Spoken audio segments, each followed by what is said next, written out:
একাদশ শ্রেণীর দ্বিতীয় সেমিস্টারের ছাত্রছাত্রীদেরকে আমি ডক্টর সুরজিৎ কুমার ধর উচ্চ মাধ্যমিক শিক্ষা সংসদের স্টুডিও থেকে শুভেচ্ছা জানাচ্ছি। শুরু করছি আমাদের দ্বিতীয় সেমিস্টার।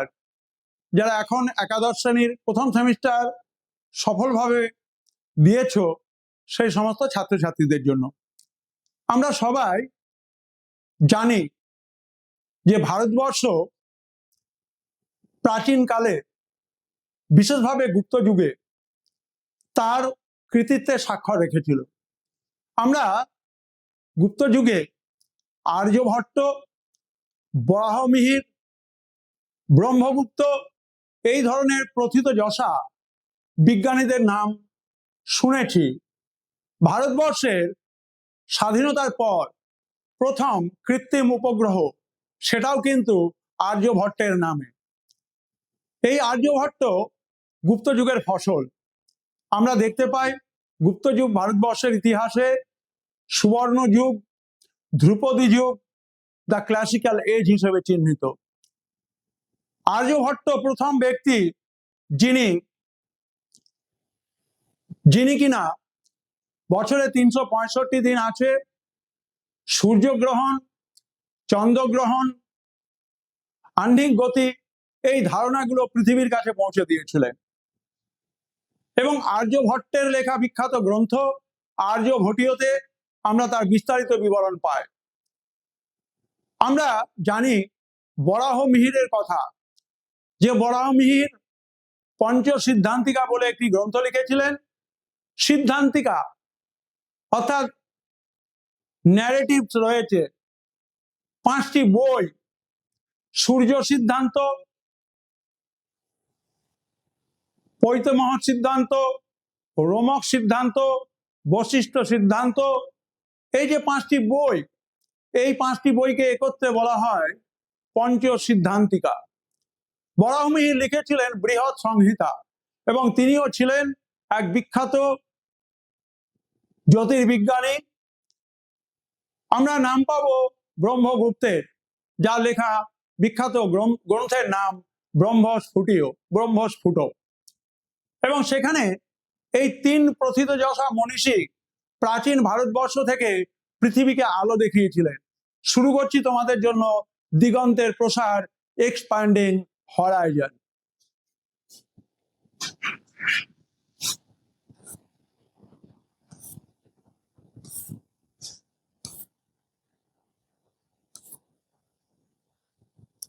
তোমাদের দেখো স্লাইডে রয়েছে অধ্যায়ের নাম এক্সপ্যান্ডিং হরাইজন, দিগন্তের প্রসার।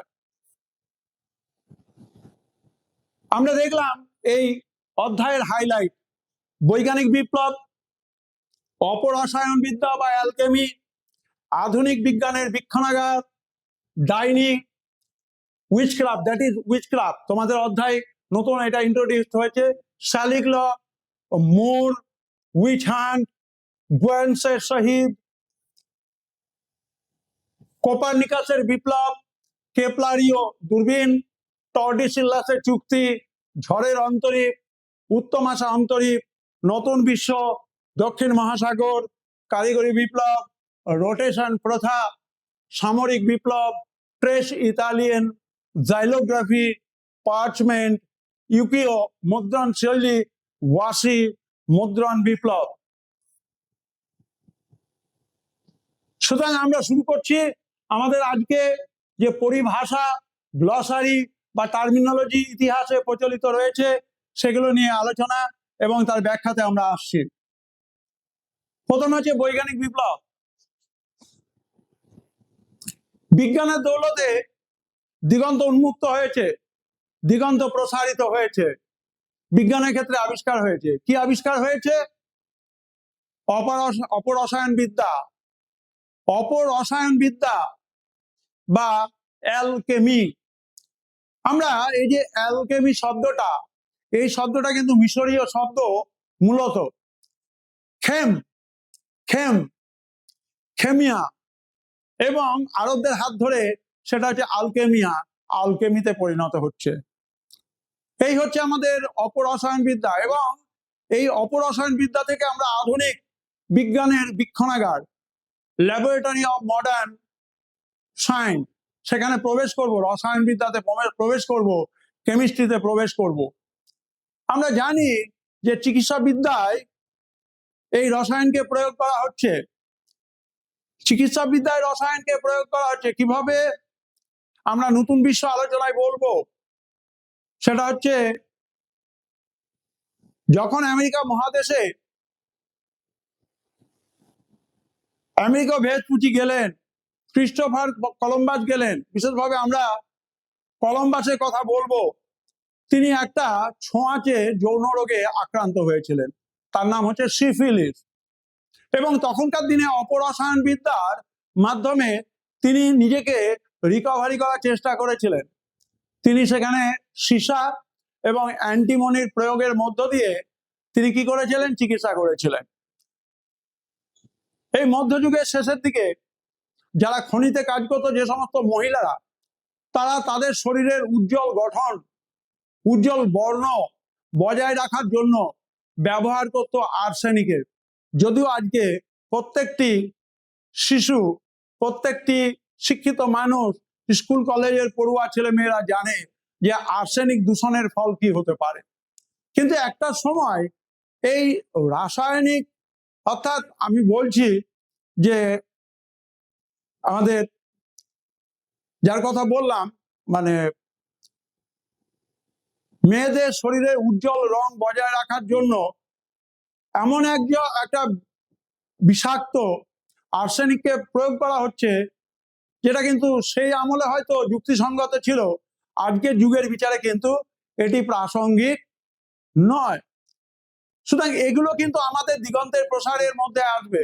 আমরা দেখলাম যে ছাপাখানা আবিষ্কার হয়েছে, মুদ্রণ বিপ্লব ঘটেছে, রোটেশন প্রথার মধ্য দিয়ে চাষাবাদ হয়েছে। রোটেশন প্রথা মানে একটি জমিতে একই ফসল বারবার করে চাষ করলে সেই জমির উর্বরতা শক্তি নষ্ট হয়ে যায় বলে ইংল্যান্ডে রোটেশন প্রথা চালু হলো।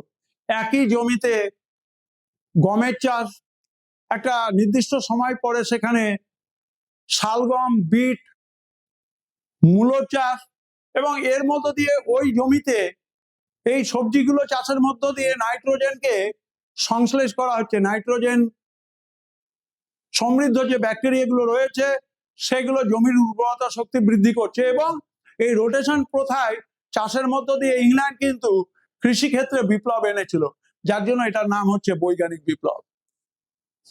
আমরা আধুনিক বিজ্ঞানের বীক্ষণাগার হিসেবে অপরসায়ন থেকে রসায়নে এসেছি। আমরা যে ওয়াইজি বা উইচ ক্রাফটের কথা জানি, এরা হচ্ছে ডাইনি। আমরা ডাইনি বিদ্যা রোমে কেমন ছিল, স্পেনে কেমন ছিল, এগুলো সম্পর্কে জানবো। স্যালিক ল 1500 সালে ফ্র্যাঙ্ক উপজাতি, অর্থাৎ যার হাত ধরে ফ্রান্সিয়া, ফ্র্যাঙ্কোনিয়া বা ফ্রান্স তৈরি হয়েছে, এবং সেই ফ্র্যাঙ্ক উপজাতির নেতা শার্লামেনের হাত ধরে নবজাগরণ হয়েছে, দ্য ক্যারোলিঙ্গিয়ান রেনেসা, ক্যারোলিঙ্গীয় নবজাগরণ। আমরা নবজাগরণের তিনটে অংশ দেখি। একটি হচ্ছে রাজা শার্লামেনের সময়, তার ফ্রান্সিয়া আখেনের রাজপ্রাসাদ থেকে নবজাগরণ। দ্বিতীয় পর্বে দ্বাদশ শতকে নবজাগরণ, এবং আধুনিক নবজাগরণ পঞ্চদশ শতকে, যেটি হচ্ছে ভেনিস কেন্দ্রিক, অর্থাৎ ভেনিসিয়ান রেনেসা। তো আমরা সেখানে দেখব রাজা ক্লভিস, তিনি দেওয়ানি আইন চালু করেছিলেন, এবং তার নাম হচ্ছে স্যালিক ল। এখানে ডাইনি প্রথা নিয়ন্ত্রণের কথা বলা হয়েছিল। আমরা দেখতে পাই আরবরা স্পেনে গিয়েছিল, এবং স্পেনে গিয়ে সেখানে মানুষের মধ্যে ডাইনি বিদ্যাকে চালু করেছিল। এই আরব থেকে স্পেনে যাওয়া মানুষগুলোকে মুর বলা হতো। উইচ হান্ট, ডাইনি হত্যা বা ডাইনি নিধনকে বলা হয় উইচ হান্ট। গুয়েন্সের সন্ধি 1556 সালে ব্রিটেনে গুয়েন্সের 3 জন প্রোটেস্ট্যান্ট নারীকে ডাইনি সন্দেহে জীবন্ত পুড়িয়ে মেরে দেওয়া হলো। এই নারীদের মধ্যে একজন জীবন্ত অবস্থায় সন্তানের জন্ম দেন, তার সন্তানটিকে রিকভারি করা হয়, এবং সেই ডাইনিকে কিন্তু আবার আগুনে পুড়িয়ে মেরে দেওয়া হয়। সুতরাং একে বলা হয় 3 জনকে গুয়েন্সের শহীদ। কোপার্নিকাস, তিনি কি করেছিলেন, সূর্য কেন্দ্রিক মহাবিশ্বের ধারণার কথা বলেছিলেন, বিশ্ব ব্রহ্মাণ্ডের গঠন তত্ত্বের কথা বলেছিলেন। এবং কোপার্নিকাসের হাত ধরে আমরা দেখতে পাই বিজ্ঞানের জগতে আলোড়ন অন্তরী হয়, যার জন্য এটার নাম হচ্ছে কোপার্নিকাসের বিপ্লব। কেপলার দূরবীন আবিষ্কার করেছিলেন, আলোকবিদ্যার আলোর প্রতিসরণের সূত্র, যার জন্য একে বলা হয় কেপলারীয় দূরবীন। এবার হচ্ছে টর্ডিসিল্লাসের চুক্তি। আমরা দেখতে পাই যে আটলান্টিক মহাসাগর, সেই আটলান্টিক মহাসাগরের দখল কার হাতে থাকবে, তার জন্য স্পেন এবং পর্তুগাল এরা সমুদ্র অভিযানে প্রথম দুটো দেশ যারা গোটা পৃথিবীতে উপনিবেশ বিস্তার করেছিল। সেই টর্ডিসিল্লাসের যে চুক্তি হয়েছিল আটলান্টিক মহাসাগরকে কেন্দ্র করে, সেখানে দেখানো হচ্ছে যে আটলান্টিক মহাসাগরের পশ্চিম দিক তার নিয়ন্ত্রণ নেবে স্পেন এবং পূর্ব দিকে নিয়ন্ত্রণ নেবে পর্তুগাল নৌবাহিনী, এবং এই চুক্তির নাম হচ্ছে টর্ডিসিল্লাসের চুক্তি। আমরা ঝড়ের অন্তরীপের কথা জানি। বার্থলোমিও দিয়াজ 1486 সালে প্রচন্ড ঝড় বৃষ্টির মধ্যে তাকে উপেক্ষা করে আফ্রিকা মহাদেশের একেবারে দক্ষিণ প্রান্তে পৌঁছে যান, নাম দেন ঝড়ের অন্তরীপ। পরে পর্তুগালের রাজা দ্বিতীয় জন আশা করেছিলেন যে এই ঝড়ের অন্তরীপের পথ ধরে ভারতে পৌঁছানো যায়, তারা আশার আলো দেখেছিলেন, যার জন্য এই ঝড়ের অন্তরীপের নাম পাল্টে হয়ে গেল উত্তম আশা অন্তরীপ। নতুন বিশ্ব আমেরিকা ভেসপুচি কলম্বাসের আবিষ্কৃত নতুন মহাদেশকে নতুন বিশ্ব নাম দিলেন। দক্ষিণ মহাসাগর স্পেনের অভিযাত্রী বালবোয়া আটলান্টিক মহাসাগর পেরিয়ে 1513 সালে পানামার পশ্চিম দিকে এক নতুন সমুদ্রের সন্ধান পান, তিনি এর নাম দেন দক্ষিণ মহাসাগর। কারিগরি বিপ্লব, বিজ্ঞানকে কাজে লাগিয়ে ইউরোপে প্রযুক্তিবিদ্যা এবং কারিগরি বিদ্যায় ব্যাপক অগ্রগতি ঘটে, একে বলা হয় টেকনোলজিক্যাল রেভলিউশন। রোটেশন প্রথা আমি আলোচনা করেছি। সামরিক বিপ্লব অর্থাৎ কামানে গোলা বারুদের ব্যবহার চীন দেশ হয়ে আস্তে আস্তে পৃথিবীতে কিভাবে জনপ্রিয় হচ্ছে, এবং তার জন্য হচ্ছে সামরিক বিপ্লব। ট্রেস ইতালিয়ান, কামানের আক্রমণ থেকে দুর্গকে রক্ষার জন্য ইতালি স্থপতি আর বেরোতি, ইতালির আর্কিটেক্ট আর বেরোতি করাতে দাঁতের মতো অনিয়মিত রেখায় দুর্গের প্রাকার তৈরির কথা বলেছিলেন। এই দুর্গ নির্মাণ কৌশল সর্বপ্রথম ইতালিতে শুরু হয়েছিল বলে একে বলা হয় ট্রেস ইতালিয়ান। জাইলোগ্রাফি, এটি অবশ্যই মুদ্রণ বিপ্লবের একটি টেকনিক্যাল টার্ম। অষ্টম শতকে চীনে কাঠ বা পাথরের ব্লক দিয়ে মুদ্রণ শিল্পের যথেষ্ট বিকাশ ঘটে। মুদ্রণ বিপ্লবের ইতিহাসে একে বলা হয় জাইলোগ্রাফি। পার্চমেন্ট, কাগজ চালু হওয়ার আগে ভেড়া এবং অন্যান্য পশুর চামড়া লোম মিশ্রিত অবস্থায় সেটাকে পুঁথি লেখার কাজে ব্যবহার করা হতো, এর নাম হচ্ছে পার্চমেন্ট। এটি ছিল অত্যন্ত ব্যয়বহুল এবং এখানে অনেক প্রাণীর জীবন হানি হতো। উকিও মুদ্রণ কৌশল, অবশ্যই এটা ছাপার একটা পদ্ধতি জাপানে ছিল। কিতাগাওয়া উতামোরো এই কৌশল তৈরি করেছিলেন। এদো যুগে, জাপানে এদো যুগে এই শৈলীর ব্যবহার হয়। ওয়াশি, জাপানে লেখা বা ছবি প্রথমে আঁকা হতো এক পাতলা জাপানি কাগজে, অর্থাৎ একটা পাতলা কাগজে জল ছাপ টাইপের নেওয়া হতো, একটা পাতলা কাগজে ছবিটাকে এঁকে তার উপরে প্রিন্ট নেওয়া হতো, এটার নাম হচ্ছে ওয়াশি পদ্ধতি। মুদ্রণ বিপ্লব, আমরা গুটেনবার্গের কথা বললাম এবং গুটেনবার্গের হাত ধরে আমরা এই পর্বকে চিহ্নিত করেছি। আমরা অপরসায়ন বিদ্যা থেকে রসায়নে কিভাবে আসছে তার উল্লেখ করেছি, এবং এখানে কয়েকজন বিখ্যাত অপরসায়নবিদ বা অ্যালকেমিস্টের কথা বলবো। মোহাম্মদ উমাইল আল তামিনি, বেঞ্জামিন মুসাফিয়া, হারমেস ট্রিসমেজিস্টাস, কর্নেলিয়াস অ্যাগ্রিপ্পা, প্যারাসেলসাস এবং অ্যালবার্ট ম্যাগনাস। মিশরে যে ডেড বডি গুলোকে সংরক্ষণ করা হতো, মামি করা হতো, সেই মামিতে কি মিশরীয়রা বিশ্বাস করতো যে মানুষের মৃত্যুর পর তার একটা জীবন আছে, অতএব মানুষ মরে না, অতএব সে মৃত হওয়ার পর তার কবরে তার দেহটাকে এত সুন্দরভাবে সংরক্ষিত করা হতো। আজকেও কিন্তু সেগুলো অক্ষত অবস্থায় আমরা পাচ্ছি, এবং এরাই প্রথম এখানে কিন্তু ব্যবহারটা শুরু করেছিল। সেটা হচ্ছে অপরসায়নের প্রয়োগ, অর্থাৎ অ্যালকিমি আর প্রয়োগ, ডাইনি বিদ্যা। আমরা লোককথাতে ডাইনি বিদ্যার কথা জানি, আমরা অবশ্যই ম্যাকবেথ নাটকের কথা বলবো। ম্যাকবেথ নাটকে ম্যাকবেথ রয়েছেন রাজা, লেডি ম্যাকবেথ রয়েছেন, ডানকান রয়েছেন। এই লেডি ম্যাকবেথকে বলা হতো চতুর্থ নম্বর ডাইনি। লেডি ম্যাকবেথকে বলা হতো চতুর্থ ডাইনি। কেন? এই লেডি ম্যাকবেথকে কিন্তু তার মধ্যে যে উচ্চাকাঙ্ক্ষা রয়েছে সেটাকে কার্যকরী করেছিলেন, এবং তিনি বলেছিলেন যে তিনি একদিন স্কটল্যান্ডের রাজা হবেন, তিনি একদিন কাউরের রাজা হবেন, এবং এটা নাকি তাকে ডাইনিরা বলেছে। এবং আলটিমেটলি কি হলো? ম্যাকবেথ হত্যা হলেন, ম্যাকবেথ মারা গেলেন, সিংহাসন পেলেন লেডি ম্যাকবেথ, যার জন্য ডাইনির অনুসরণে তিনি ডানকানকে হত্যার যে প্ররোচনা দিয়েছিলেন, তার জন্য লেডি ম্যাকবেথকে ম্যাকবেথ নাটকে বলা হচ্ছে চতুর্থ ডাইনি।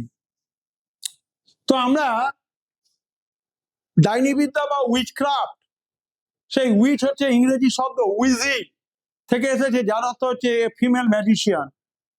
উইচক্রাফট শব্দটা ফরাসিতে সরসাইরি, জার্মানিতে হেক্সারে, ইতালিতে স্ট্রেটেগোনেরিয়া, স্পেনীয়তে বুর্জারিয়া এই নামে পরিচিত। এবং আমরা দেখতে পাচ্ছি যে এদের সম্পর্কে মধ্য আফ্রিকার অজান্দে উপজাতির মধ্যে পরিচিত। এরা বলতো মাঙ্গু, এদেরকে ডাইনি বিদ্যাকে বলতো মাঙ্গু। 1977 সালে ল্যান্ডি, একজন নৃতাত্ত্বিক, তিনি বলছেন ডাইনি বিদ্যা বংশানুক্রমিক ভাবে অর্জিত শক্তি, এবং এটা ভালো দিক নেই, রয়েছে খারাপ দিক। আমাদের ভারতীয় নৃতাত্ত্বিক সুমহান বন্দ্যোপাধ্যায় বলছেন যে ডাইনি বিদ্যা হলো ডাইনিদের অতি প্রাকৃতিক কার্যকলাপ, সুপার ন্যাচারাল পাওয়ার। যেখানে ডাইনি বলতে বোঝানো হয় সেই সব মানুষদের, বিশেষত নারীদের, যারা অশুভ আত্মার সঙ্গে সম্পর্ক রাখে। আমি আমার প্রিয় ছাত্রছাত্রীদের বলবো, তোমরা আমাদের নিউ টাউনে যাবে, সেখানে দেখবে ওয়াক্স মিউজিয়াম রয়েছে, এবং সেই ওয়াক্স মিউজিয়ামের একটা বড় গ্যালারি শেষের দিকে, সেটি কিন্তু এই ডাইনিদের উপরে, উইচক্রাফট টু সায়েন্স। কিভাবে ডাইনি বিদ্যা থেকে আধুনিক বিজ্ঞানে আমরা প্রবেশ করছি, সেটা কিন্তু ওখানে বিভিন্ন ধরনের আওয়াজের মধ্য দিয়ে, বিভিন্ন ধরনের ডাইনিদের কার্যকলাপের মধ্য দিয়ে দেখানোর চেষ্টা করা হয়েছে। ভীষণ থ্রিলিং, কিন্তু তার মধ্য দিয়ে আমরা ইতিহাসের তথ্যগুলোকে খুঁজে বের করে নেওয়ার চেষ্টা করব। আমরা দেখতে পাচ্ছি যে ডাইনি বিদ্যা আস্তে আস্তে বিভিন্ন দেশে প্রসার লাভ করেছে। স্ক্যান্ডিনেভিয়ান নর্ডিক জাতির মধ্যে ছিল, গ্রিসে ছিল, গ্রিসে এটাকে বলতো প্রিমিটিভ সায়েন্স, ডাইনি বিদ্যাকে। আমরা স্পেনে দেখতে পাই, স্পেনের ডেমোনোলজি ছিল, প্রেত চর্চা। আমরা স্ক্যান্ডিনেভিয়া থেকে স্ট্রিগোই নামে ডাইনিদের কথা জানি। আধুনিক যুগে জার্মানিতে বাগজেনের কথা জানি, যে দেখো এখানে লেখা আছে জার্মানি, সেখানে সাটানিস্ট গোষ্ঠী, তাদেরকে বলতো বাগজেন, এবং এখানে ব্ল্যাক ম্যাজিক ছিল, হোয়াইট ম্যাজিক ছিল। এবং ডাইনি বিদ্যা থেকে আস্তে আস্তে কিভাবে মানুষ আধুনিকতার পথে আসছে, কুসংস্কার থেকে, অতি প্রাকৃতিক ক্ষমতা থেকে, ডাইনিদের হাত থেকে মুক্তি লাভ করে, জ্যোতিষের হাত থেকে মুক্তি লাভ থেকে, এবং জ্যোতির্বিদ্যার মধ্য দিয়ে আমরা আস্তে আস্তে সূর্যকেন্দ্রিক মহাবিশ্বের ধারণাতে আসছি।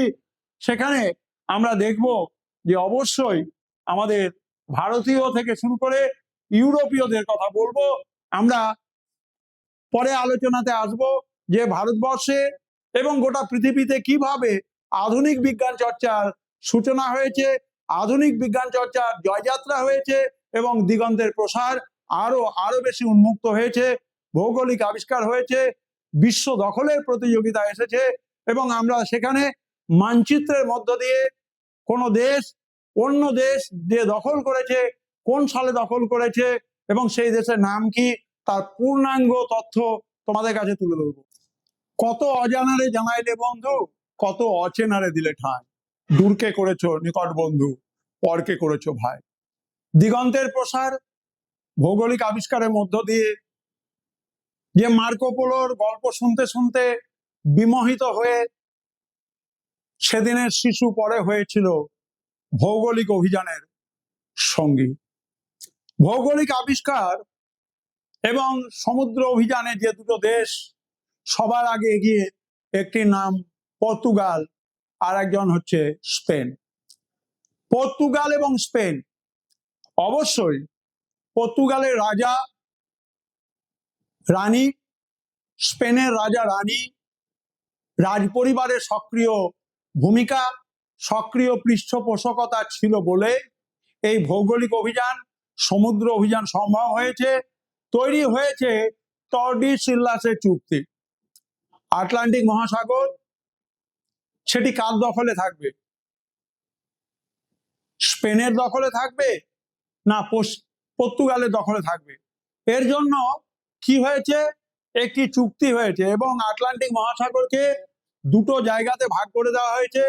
আটলান্টিক মহাসাগরের পশ্চিম দিক এবং পূর্ব দিক। আটলান্টিক মহাসাগরের পশ্চিম দিক এবং পূর্ব দিকে স্পেন পর্তুগালের মধ্যে কে দখলে রাখবে তার কথা বলা হয়েছে। আমরা দেখতে পাবো যে পশ্চিম দিক, আটলান্টিক মহাসাগরের পশ্চিম দিক স্পেন এবং পূর্ব দিক পর্তুগালের হাতে চলে গেল। এখানে শেষ নয়, এরপরে কিন্তু ফ্রান্স, এরপরে ইংল্যান্ড, অন্যান্য দেশগুলো কিন্তু আস্তে আস্তে এই ভৌগোলিক অভিযানে অংশ নিয়েছে।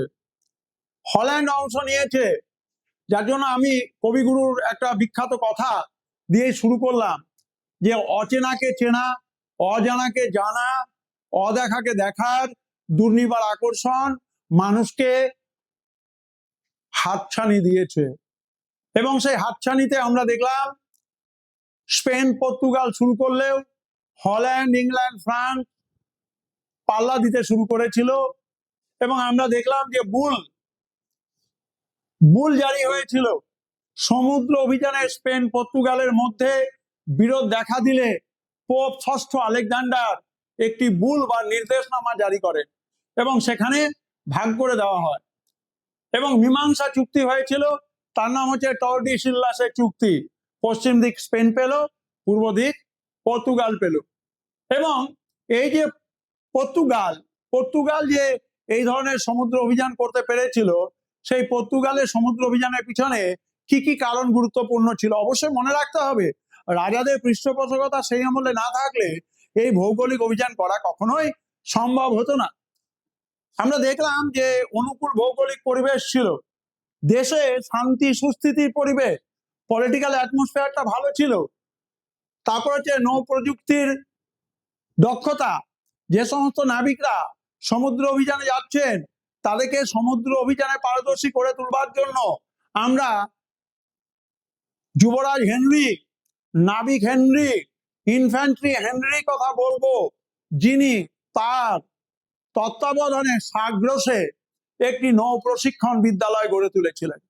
এবং সেই সাগ্রসের নৌ প্রশিক্ষণ বিদ্যালয়ে যারা সমুদ্র অভিযান করবেন তাদেরকে যথেষ্ট দক্ষতার সঙ্গে তাদেরকে ট্রেনিং দেওয়া হতো এবং যে সমস্ত বৈজ্ঞানিক যন্ত্রপাতি, দূরবীন, কম্পাস, ম্যারিনার্স কম্পাস, অ্যাস্ট্রোলেব সমস্ত কিন্তু তাদের হাতে দেওয়া হতো দিকচিহ্ন নির্ণয় করবার জন্য, সমুদ্রের অভিমুখ দেখবার জন্য, এবং তারা একজন যথোপযুক্ত সমুদ্র অভিযানকারী হিসেবে পরিচিত হতেন। সুতরাং যুবরাজ হেনরি, নাবিক হেনরি, ইনফ্যান্ট্রি হেনরির অবদান ছিল।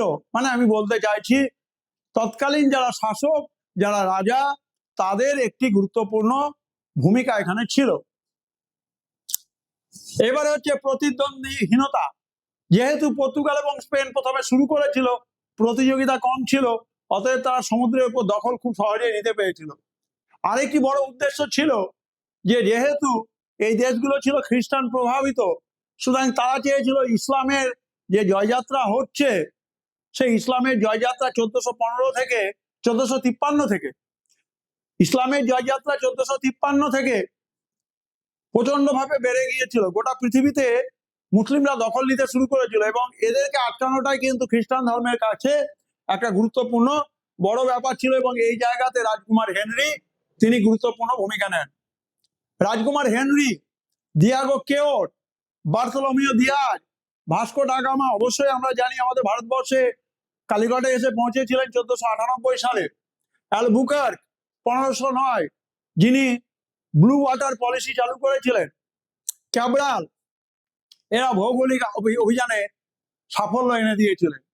কেউটা, পর্তুগিজ নাবিকরা ক্যানারি দ্বীপপুঞ্জ আবিষ্কার করেছিল। পরে এই জায়গা নিয়ে স্পেনের সঙ্গে তাদের বিরোধ হয়। পর্তুগিজ নাবিকরা 1415 সালে আফ্রিকার কেউটা দখলের মধ্য দিয়ে ভৌগোলিক আধিপত্য প্রতিষ্ঠার প্রকৃত সূত্রপাত ঘটায়। কেউটা জয়ে পর্তুগিজদের লক্ষ্য ছিল আফ্রিকার উপকূলে নিজেদের আধিপত্য প্রতিষ্ঠা। আমি হেনরির কথা বললাম, সুতরাং হেনরি নিয়ে আলাদা করে আলোচনা করছি না। আমরা কেয়াও এবং পাইভার ভূমিকার কথা বলবো। কেয়াও এবং পাইভা, দাবিক দিয়াগো কেয়াও 1482 সালে আফ্রিকার কঙ্গো আবিষ্কার করেন এবং 1486 সালে নামিবিয়া পর্যন্ত অভিযান করেন। আলফানসো ডি পাইভা 1487 সালে ইথিওপিয়ায় পৌঁছান। এর ফলে সমুদ্রপথে ভারতে আসার জলপথের ইঙ্গিত পাওয়া যায়, তাই যাত্রাপথ পরবর্তীকালে নাবিকদের অভিযানের সুবিধে করে দেয়। বার্থোলোমিও দিয়াজের কথা বললাম, ঝড়ের অন্তরীপ নাম পাল্টে হয়ে গেল উত্তম আশা অন্তরীপ এবং ভারত মহাসাগর আবিষ্কার হলো। ভাস্কো ডা গামা ভারতে আসার জন্য যার নামটি উল্লেখ করেনি সেটা হচ্ছে আহমেদ ইবনে মাহি। আহমেদ ইবন মাহি 1498 সালে গুজরাটের কালিকট বন্দরে উপস্থিত হলেন এবং এই গুজরাটের কালিকট বন্দরে উপস্থিত হওয়ার জন্য ভাস্কো ডা গামা, যার কাছে কৃতজ্ঞ থাকা উচিত, তিনি হলেন আরব দেশের একজন ব্যবসায়ী, তিনি হলেন আহমেদ ইবন মাহি। এখানে দেখো মানচিত্রে পর্তুগিজদের আবিষ্কৃত জায়গা এবং পর্তুগিজদের অভিযানের পথ। পর্তুগিজরা দেখো কিভাবে এসছে। কার উল কবি 1458, সেখান থেকে ভারদে 1458, সেখান থেকে আমরা দেখতে পাচ্ছি উত্তম আশা, সেখান থেকে চলে যাচ্ছে আস্তে আস্তে আস্তে আস্তে আমাদের ভারতবর্ষে চলে এসছে। সুতরাং এটা হচ্ছে ভৌগোলিক অভিযানে পর্তুগিজদের একটা গুরুত্বপূর্ণ, এবং এখানে জায়গাগুলোর নাম আছে Labrador, Newfoundland, Azores, Arzila, Canary, Bojador, Verde, Ascension, Saint Helena. Saint Helena মানে অবশ্যই নেপোলিয়ান বোনাপার্ট যেখানে নির্বাসিত হয়েছিলেন। ক্রস অন্তরীপ, মাদাগাস্কার, জঞ্জিবার, তারপরে দেখো আমাদের এখানে দেখা যাচ্ছে কোচি। কোন সালে এই জায়গাগুলোতে তারা পৌঁছেছিলেন সেটা কিন্তু বিস্তারিতভাবে আমরা এই মানচিত্রের মধ্য দিয়ে দেখিয়েছি। একটি হচ্ছে জায়গার নাম, সেটি হচ্ছে বিন্দু হিসেবে দেখানো আছে, কেন্দ্র হিসেবে, আর যে রেখাটি আছে এটি হচ্ছে কোন পথ ধরে পর্তুগিজরা গোটা পৃথিবীতে সমুদ্র অভিযান করেছিল। হল্যান্ড, ইংল্যান্ড এবং ফ্রান্সের অভিযান। আস্তে আস্তে বললাম যে মানুষের চোখ খুলে যাচ্ছে। মার্কো পোলোর ভ্রমণের গল্প পড়তে পড়তে সেদিনের শিশু পরে হয়ে গেল সমুদ্র অভিযানকারী। হল্যান্ডের ডাচরা, হল্যান্ডের মানুষদেরকে বলতো ডাচ, তারা ভারত মহাসাগর অঞ্চলে অভিযানের সময় পর্তুগিজদের সঙ্গে এবং আফ্রিকায় উপনিবেশ স্থাপনের সময় স্পেনের সঙ্গে সংঘর্ষে জড়িয়ে পড়ে। 1641 সালে পর্তুগিজদের পরাজিত করে মালাক্কায় কর্তৃত্ব প্রতিষ্ঠা হয়। উত্তর আমেরিকা এবং এশিয়ার কয়েকটি স্থান থেকেও তারা পর্তুগিজদের বিতাড়িত করে। তারা বাংলার চিচুড়া, দক্ষিণ ভারতের করমণ্ডল উপকূলে ডাচ বাণিজ্য কেন্দ্র তৈরি করে। ইংল্যান্ড, অষ্টম হেনরি পৃষ্ঠপোষকতায় ভেনিসের নাবিক সেবাস্টিয়ান কেবট 1497 সালে আমেরিকা মহাদেশের মূল ভূখণ্ডে নিউ ফাউন্ডল্যান্ড, যার নাম, পৌঁছে যান। উত্তর আমেরিকায় ইংরেজ অধিকার প্রতিষ্ঠা করেন। ইংরেজরা 1622 সালে হরমুজ বন্দর থেকে পর্তুগিজদের বিতাড়িত করে। ইংরেজ ইস্ট ইন্ডিয়া কোম্পানি উত্তর আমেরিকায়, আফ্রিকায় কিছু অংশে এবং ভারতের বাংলা, বিহার, উড়িষ্যা, দক্ষিণ ভারতের বিভিন্ন অঞ্চল, সুরাট, প্রভৃতি জায়গায় তাদের উপনিবেশ স্থাপন করেন। পরে আসছে ফ্রান্স, সবার প্রায় শেষের দিকে জন কার্টিয়ার 1602 সালে আমেরিকার সেন্ট লরেন্স উপত্যকায় পৌঁছে যান, কানাডা অঞ্চলে ফরাসি আধিপত্য কায়েম করেন। এশিয়া আফ্রিকা মহাদেশের কিছু কিছু জায়গায় তাদের উপনিবেশ গড়ে ওঠে। ভৌগোলিক আবিষ্কারে ফলাফল, ভৌগোলিক আবিষ্কার হলো কি হলো, যে দেশ নতুন জায়গা তৈরি করতে পারলো, নতুন ভূখণ্ড বের করতে পারলো, সেই দেশের রাজা, সেই দেশের রাজবংশ, সেই দেশের জয় জয়কার হয়ে গেল, মর্যাদা বৃদ্ধি পেল। কৃতদাস, যে দেশ অন্য দেশকে পরাজিত করেছে, দখল নিয়েছে, সেখানকার মানুষগুলোকে কৃতদাস যুদ্ধবন্দী হিসেবে বিভিন্ন ধরনের আন্তর্জাতিক বাজারে বিক্রি করে দেওয়া হচ্ছে। অর্থাৎ ভৌগোলিক আবিষ্কারের সূত্র ধরে কৃতদাস আমদানি রপ্তানি বাণিজ্য শুরু হলো। সোনা আমদানি, যে দেশ দখল করেছে সেখানকার স্বর্ণ সম্পদকে নিষ্কাশিত করা হয়েছে, নিজের দেশে নিয়ে যাওয়া হয়েছে। আমরা ভারতবর্ষের জন্য বিশেষভাবে বলবো, ইংরেজরা ভারতবর্ষ থেকে অর্থ নিয়ে গিয়ে টেমস নদীর দুই তীরকে সাজিয়ে ফেলেছিল। সুতরাং এটা বলার অপেক্ষা রাখে না যে পরাজিত দেশে সোনা দানা, সেখানকার মানব সম্পদ সবকিছুকে ব্যবহার করে সফল ভৌগোলিক অভিযানকারী দেশগুলো তারা তাদের অর্থনীতি, তারা তাদের সমস্ত কিছুকে বাড়ি নেওয়ার সুযোগ পাচ্ছে। নতুন নতুন বাণিজ্য পথ আবিষ্কার হচ্ছে। আমরা বললাম ঝড়ের অন্তরীপ, সেই ঝড়ের অন্তরীপ থেকে পৌঁছে গেল অন্য জায়গায়, নাম হয়ে গেল উত্তমাশা অন্তরীপ ওটি। আমরা দেখলাম যে ভাস্কো ডা গামা উত্তমাশা অন্তরীপ অব্দি পৌঁছেছিলেন। পৌঁছানোর পর তিনি আহমেদ ইবনে মাহি তার সঙ্গে পরিচিতি হন এবং তার ফলে ইবনে মাহি তাকে ভারতে আসার রাস্তা দেখিয়ে দেন এবং ভাস্কো ডা গামা 1498 সালে আমাদের গুজরাটের কালিকট বন্দরে পদার্পণ করেন এবং ভারতবর্ষে আস্তে আস্তে ডাচ, ফরাসি, ডেনমার্ক, বেলজিয়াম সমস্ত দেশের মানুষ আস্তে আস্তে একটা বণিক সংঘ তৈরি করেছিল। আমরা ইস্ট ইন্ডিয়া কোম্পানির কথা জানি, কিন্তু এগুলো আগে সমস্ত ধরনের দেশের ব্যবসায়ীদের নিয়ে প্রতিষ্ঠান ছিল। আফ্রিকার ওয়েস্ট ইন্ডিজ এই জায়গাগুলোতে যারা ব্যবসা করতো, সেখানে ফরাসি ছিল, সেখানে ইংরেজ ছিল, সেখানে অন্যান্য জাতির মানুষেরা ছিল এবং সেটা একটা সম্মিলিত প্রয়াস এবং তারা সেখানে একটা ব্যবসায়িক প্রতিষ্ঠান তৈরি করেছিল। আমরা দেখলাম সেখানে ব্যাংকিং ব্যবস্থা গড়ে উঠছে। ব্যবসায়ীদের স্বার্থ রক্ষা করা, ব্যবসায়ীদের অর্থ ধার দেওয়া বা ব্যবসায়ী পরিবার পরিজনকে, যে সমস্ত ফিরতি নাবিকরা তাদের দেশে ফিরে যাচ্ছেন তাদের মাধ্যমে সংবাদ পৌঁছানো, অর্থ পাঠানো, এই কাজগুলো ব্যাংকিং ব্যবস্থার মধ্য দিয়ে চালু হচ্ছে। সুতরাং আমরা দেখলাম ব্যাংকিং ব্যবস্থা।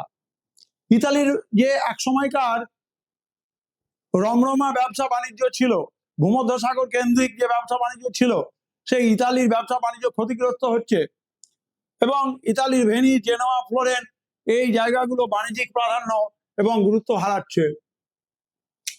এবারে আমরা আসবো মুদ্রণ বিপ্লব, ছাপাখানার আবিষ্কার। ছাপাখানার মাধ্যমে আমরা দেখতে পাবো যে গোটা পৃথিবী একে অপরকে জানতে পারছে। বিভিন্ন ভাষাতে বইগুলো অনুবাদ হচ্ছে। আগে পার্চমেন্টের ব্যবহার ছিল, জাইলোগ্রাফি আসলো, উকিও কৌশল আসলো, দেশ ভেদে বিভিন্ন ধরনের প্রিন্টিং টেকনোলজির ব্যবহার।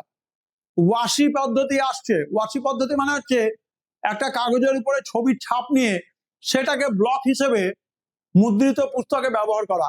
এটি কিন্তু উতামারো জাপানে ব্যবহার করেছিলেন। আমরা দেখতে পাচ্ছি বই কেনার বিলাসিতা মানুষ দেখাতে পারতো, কারণ তখন বই খুব একটা বেশি ছেপে বেরোতো না। পুঁথিরেখার দিন ফুরোনোর পালা শুরু হলো ছাপাখানা আবিষ্কার ফলে। চীনে ব্লকের দ্বারা মুদ্রণ পদ্ধতি আবিষ্কার, ডাইস ব্যবস্থা। কাগজের আবিষ্কার হলো 593 সালে চীনে তাং বংশের রাজত্বকালে। 650 থেকে 670 মধ্যে কাঠের ব্লকের দ্বারা কাগজে ধরণী সূত্র নামের বৌদ্ধ সূত্র ছাপা হয়েছিল, যার প্রতিলিপি পাওয়া গেছে 1974 সালে। 690 থেকে 699 চীনে মুদ্রিত অপর একটা গ্রন্থের রেপ্লিকা পাওয়া যায়। কোরিয়াতে কাঠের ব্লকের মাধ্যমে কাগজে মুদ্রণের কপি আবিষ্কৃত হয়েছে 1966-তে। 690 থেকে 705 খ্রিস্টাব্দের মধ্যে এটি তৈরি হয়েছিল। চীনের প্রথম সংবাদপত্র 700 খ্রিস্টাব্দ নাগাদ বেজিং এ প্রথম সংবাদপত্র মুদ্রিত হয় এবং এখানে জাইলোগ্রাফি পদ্ধতি অনুসরণ করা হয়েছে। তাং যুগে 877 থেকে 882 সালের মধ্যে ক্যালেন্ডার মুদ্রিত হয়েছিল, যা পৃথিবীর প্রাচীনতম মুদ্রিত ক্যালেন্ডার। চীনে লিউ চিং 1155 সালে প্রথম মুদ্রিত মানচিত্র প্রকাশ করেন। মুদ্রিত বই